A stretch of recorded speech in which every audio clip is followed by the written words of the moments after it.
Love जी मेरे संगियो साथियों दोस्त यारो वेलियो ते मित्र बिस्मिल्लाह करन अल्लाह खैर करे लाला फारूक हाजिर है प्रोग्राम मिठियां गल्लां नाल। अच्छा जी, अज नज़र पई है तो कहो ज़रा फैमिली बैर क्या बात है।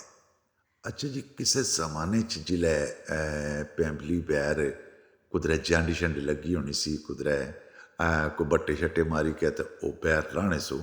अच्छा जी, वो बैर शक्लै ने भी होर सी ते सोआदै ने भी होर सी। अच्छा हुण जेह्ड़ा एह् बैर आया आने भी एह् फैमिली बैर है, लेकिन इस बैरै गी तक्कै पता लगना तुस तक्कने उस कि लफाफे च पता लगना टमाटर पे दे। अच्छा जी, इस्सै तरीके ने दूरों कुदै नज़र मारो तो एह् कोई खास ची पछाणत नहीं होनी भी फैमिली बैर। लेकिन अल्लाह पा खैर करे, जूं जूं जदीद सिलसिला होना जाना तूं तूं हर एक चीज़ कोई जदीद ही होनी चाहिए, कोई तब्दील ही होनी चाहिए है।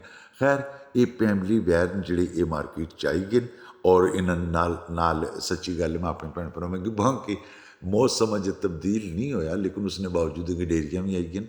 लेकिन उसने पर गलबात च करसां, लेकिन ये जेह्ड़ा फैमिली बैर है यह करीब तुसां तक्को बई बड़ा सेहतमंद जिहा, बड़ा मोटा जिहा, बड़ा बद्दा जिहा वो जी फैमिली बैर की शक्ल होनी सी ना, ये वो भी नहीं है, बल्कि गोल बैर है। यानी कि इसकी अगर गौर किया जाए फैमिली बैर थोड़ा सारा लंबा होना सी, लेकिन ये गोल है और ए तक को पता लगना टमाटर इन टोकरी पे भी है।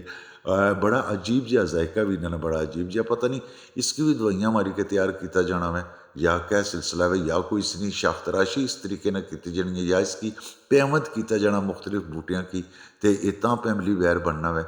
अल्लाह ही जाने क्या करने, लेकिन ये बैर है जोड़ा मार्केट च आई गया वै।